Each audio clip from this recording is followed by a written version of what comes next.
दोस्तों first year electrician theory का question paper आपके स्क्रीन पे आ गया है। उससे पहले जिन्होंने भी वीडियो को लाइक नहीं किया हुआ है तो सबसे पहले आप वीडियो को लाइक कर दो, ज़्यादा से ज़्यादा वीडियो को शेयर करना और साथ में चैनल को सब्सक्राइब करके नोटिफिकेशन को ऑन कर लो रोज़ाना ITI की वीडियो देखने के लिए। पहला क्वेश्चन करते हैं, फटाफट से आंसर बताऊंगा, सारे आंसर को नोट डाउन कर लेना बाद में रिवीजन करने के लिए, और पूरा पेपर देखना है, बीच में वीडियो को छोड़कर मत जाना क्योंकि यही पेपर आपके शिफ्ट में भी आएगा, इसलिए पूरा पेपर देखना एंड तक। पहला क्वेश्चन कह रहा है 3 कला शक्ति मापन में 2 वाट मीटरों में समान रीडिंग दिखाने पर शक्ति गुणांक क्या होगा। What is the power factor in a 3 phase power measurement of 2 watt meter showing equal readings. तो ये होगा 1, कितना होगा 1 होगा, डी नंबर ऑप्शन यहाँ पे राइट आंसर हो जाएगा। पूरा पेपर देखना है। अगला क्वेश्चन है पावर ट्रांसफार्मर में इस भाग का नाम बताइए। What is the name of part in power transformer.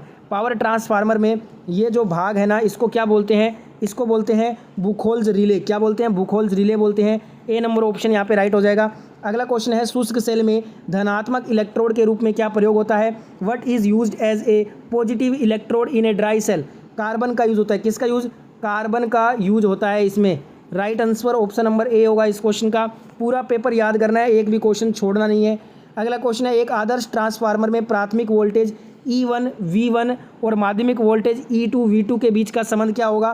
तो यहाँ पे संबंध बताना है E1 V1 और माध्यमिक वोल्टेज E2 V2 के बीच में। तो ये होगा E1 is equal to V1 and E2 is equal to V2। ठीक है, डी नंबर ऑप्शन यहाँ पे राइट हो जाएगा। पूरा का पूरा यही पेपर आपके शिफ्ट में भी आएगा इलेक्ट्रीशियन फर्स्ट ईयर का, तो सारे क्वेश्चन याद कर लो। औजार का नाम बताना है। What is the name of tool, ये कौन सा टूल है, तो ये आपका टैक हैमर। ठीक है, तो यहाँ पे right answer option number A होगा इस क्वेश्चन में। अगला क्वेश्चन है अर्धचालक पदार्थ पहचानिए। Which is the semiconductor material. तो जर्मेनियम जो होता है ये आपका सेमीकंडक्टर में आता है। बी नंबर ऑप्शन यहाँ पे राइट आंसर हो जाएगा। अगला क्वेश्चन है कौन सा सिद्धांत कूलिंग रेंज पर काम करता है। Which principle cooling range works. तो इलेक्ट्रिक धारा के हीटिंग प्रभाव द्वारा by heating effect of electric current, ये आपका कुकिंग रेंज पर काम करता है। सी नंबर ऑप्शन यहाँ पे राइट हो जाएगा आंसर। नेक्स्ट यहाँ पे क्वेश्चन है सोल्डरिंग विधि का नाम क्या है। What is the name of soldering method. ये कौन सा सोल्डरिंग मेथड है ये बताना है। तो इसको बोलते हैं हम टेम्परेचर कंट्रोल्ड सोल्डरिंग, तापमान नियंत्रित सोल्डरिंग इसको कहा जाता है। सी नंबर ऑप्शन यहाँ पे राइट हो जाएगा। अगला क्वेश्चन है BIS के अनुसार नम्य कोड के लिए कॉपर कंडक्टर का न्यूनतम क्रॉस सेक्शनल क्षेत्र क्या होता है। What is the minimum cross sectional area of copper conductor for flexible cord as per BIS। तो ये होता है 0.5 mm²।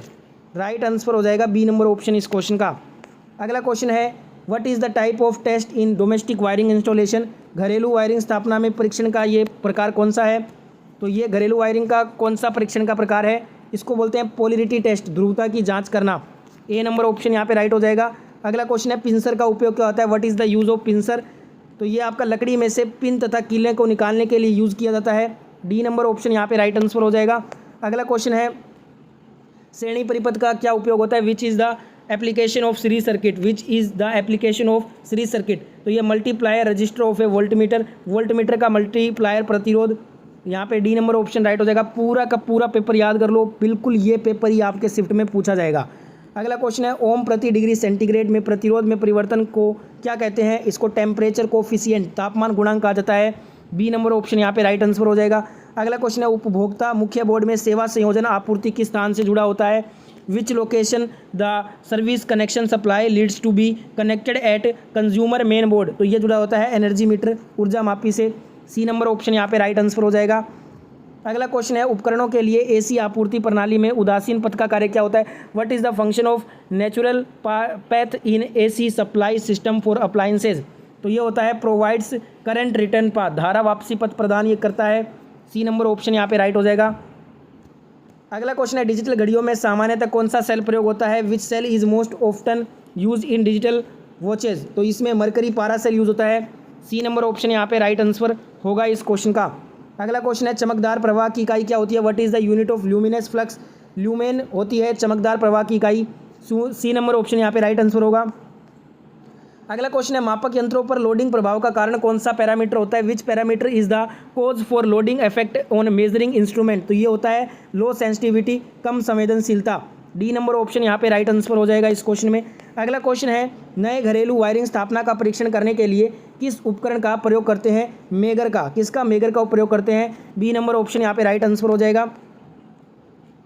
परावर्तक का नाम बताइए। What is the name of reflector? ये कौन सा रिफ्लेक्टर है? तो इसको बोलते हैं पैराबोलिक टाइप का रिफ्लेक्टर, पैराबोलिक प्रकार का रिफ्लेक्टर है ये। डी नंबर ऑप्शन यहाँ पे राइट आंसर हो जाएगा। अगला क्वेश्चन है, what is the formula to calculate the 3 phase active power if the line voltage VL and line current IL and phase angle is phase. 3 कला सक्रिय P की गणना करने के लिए सूत्र क्या होगा? यदि लाइन वोल्टेज VL और लाइन धारा IL है तो ये हो जाएगा अंडर रूट के अंदर क्या आएगा? 3 VL IL कोस थीटा। ठीक है, P बराबर अंडर रूट में 3 VL IL कोस थीटा, ये हो जाएगा आपका सूत्र। बी नंबर ऑप्शन यहाँ पे राइट आंसर होगा। अगला क्वेश्चन है, वायरिंग स्थापना में परीक्षण का प्रकार बताइए। What is the type of test in wiring installation? ये कौन सा वायरिंग इंस्टॉलेशन है? इसको बताना है ये कौन सा वायरिंग इंस्टॉलेशन है। तो ये आपका insulator resistance test between conductors and earth, चालकों एवं भूमि के मध्य कुचालक प्रतिरोध की जांच करना है ये। डी नंबर ऑप्शन यहाँ पे राइट आंसर हो जाएगा।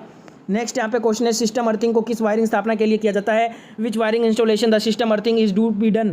तो ये किया जाता है उपकेंद्र में, सबस्टेशंस में। सी नंबर ऑप्शन यहाँ पे राइट हो जाएगा। वीडियो को जिन्होंने भी अभी तक लाइक नहीं किया हुआ है तो सभी के सभी एक साथ वीडियो को लाइक कीजिए, ज़्यादा से ज़्यादा शेयर कीजिए। जितने भी फर्स्ट ईयर इलेक्ट्रीशियन के दोस्त हैं सभी की हेल्प करने के लिए इस पेपर को सभी दोस्तों के साथ में शेयर करना, क्योंकि यही पेपर आपका आने वाले शिफ्टों में पूछा जाएगा इलेक्ट्रीशियन फर्स्ट ईयर का। सभी ग्रुप में इस वीडियो को शेयर कर देना। अगला क्वेश्चन यहाँ पे पूछा गया, MB प्रकार के उच्च दाब पारा वाष्प लैंप की स्थिति में संचालित किए जाते हैं? Which position MB type high pressure mercury vapour lamps are operated? तो ये आपके एनी पोजीशन, किसी कोई भी स्थिति में ये जो है ना वो संचालित किए जाते हैं। बी नंबर ऑप्शन यहाँ पे राइट आंसर होगा। अगला क्वेश्चन है, RLC परिपथ प्रतिबाधा Z की गणना करने का सूत्र क्या होगा? यदि प्रेरकीय प्रतिघात XL और धारकीय प्रतिघात XC से कम है तो ये हो जाएगा आपका अंडर रूट Z बराबर अंडर रूट में RC² ब्रैकेट में XC माइनस XL का होल स्क्वायर। ठीक है, तो यहाँ पे ये हो जाएगा आपका प्रतिबाधा Z का सूत्र। बी नंबर ऑप्शन यहाँ पे राइट आंसर होगा इस क्वेश्चन में। अगला क्वेश्चन है, विद्युत उपकरणों में प्रयुक्त सामग्री का नाम बताइए। ये कौन सा विद्युत उपकरण का सामग्री है? तो इसको बोलते हैं iron connector with direct entry, सीधे प्रवेश के साथ लो संयोजक इसको कहा जाता है हिंदी में। ए नंबर ऑप्शन यहाँ पे राइट आंसर होगा इस क्वेश्चन में। अगला क्वेश्चन है, स्थिर एंगुलर वेलोसिटी में कितने परिमाण का घूर्ण होता है? विच quantity is rotating at a constant angular velocity? तो ये होता है फेजर क्वांटिटी। क्या होता है? फेजर क्वांटिटी, फेजर परिमाण इसको कहा जाता है। ए नंबर ऑप्शन यहाँ पे राइट आंसर होगा। नेक्स्ट यहाँ पे क्वेश्चन है, एसी सर्किट में रिएक्टिव पावर का सूत्र बताइए। What is the formula for reactive power PR in an AC circuit? तो ये होता है PR is equal to VI sine theta. क्या होता है? PR is equal to VI sine theta होता है। A number option is the right answer of this question. Next question on your screen is, which material is use to make control spring in measuring instrument? मापने वाले उपकरणों में नियंत्रण spring बनाने के लिए किस सामग्री का प्रयोग करते हैं? इसके लिए हम फॉस्फर ब्रोंज का यूज करते हैं। किसका? फॉस्फर ब्रोंज का। C number option is the right answer of this question. Next question है, what is the fusing factor for rewirable fuse? पुनः तार बांधने योग्य फ्यूज के लिए फ्यूजिंग फैक्टर होता है 1.4। कितना होता है? 1.4 होता है। A number option will be the right answer. Next question है, सुरक्षित ठंडा मोड़ने के लिए PVC नली का अधिकतम आकार क्या होता है? What is the maximum PVC conduit size to make safe cold bending? तो ये होता है 25 mm का। कितना होता है? 25 mm का होता है। डी नंबर ऑप्शन यहाँ पे आपका राइट आंसर होगा इस क्वेश्चन का। अगला क्वेश्चन है, एक ट्रांसफार्मर में तांबे के नुकसान का निर्धारण कैसे करते हैं? How to determine copper loss in transformer? तो ये शॉर्ट सर्किट टेस्ट से किया जाता है। A number option will be the right answer. Next यहाँ पे क्वेश्चन है, IE नियमों के अनुसार पावर उप परिपथ के लिए अधिकतम अनुमेय भार कितना होगा? What is the maximum permissible load for a power sub circuit as per IE rules? तो ये होता है 3000 वाट का। कितना होता है? 3000 वाट का होता है। डी नंबर ऑप्शन यहाँ पे करेक्ट आंसर हो जाएगा। नेक्स्ट यहाँ पे क्वेश्चन है, यंत्र का नाम बताइए। What is the type of instrument? ये कौन सा इंस्ट्रूमेंट है? तो ये आपका है अट्रैक्शन टाइप मूविंग आयरन, आकर्षण प्रकार का, चल लोह प्रकार का है ये उपकरण। ए नंबर ऑप्शन यहाँ पे राइट आंसर हो जाएगा। नेक्स्ट यहाँ पे क्वेश्चन है, तांबे के परमाणु के तीसरे कक्ष में कितने इलेक्ट्रॉन होते हैं? How many electrons are there in the third cell of copper atom?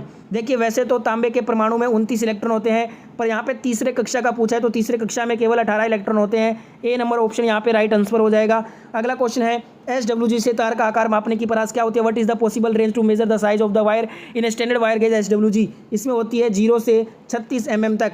A number option is the right answer of this question. Next question on your screen, what is the cause for changing the permeability के परिवर्तन होने का कारण क्या होता है?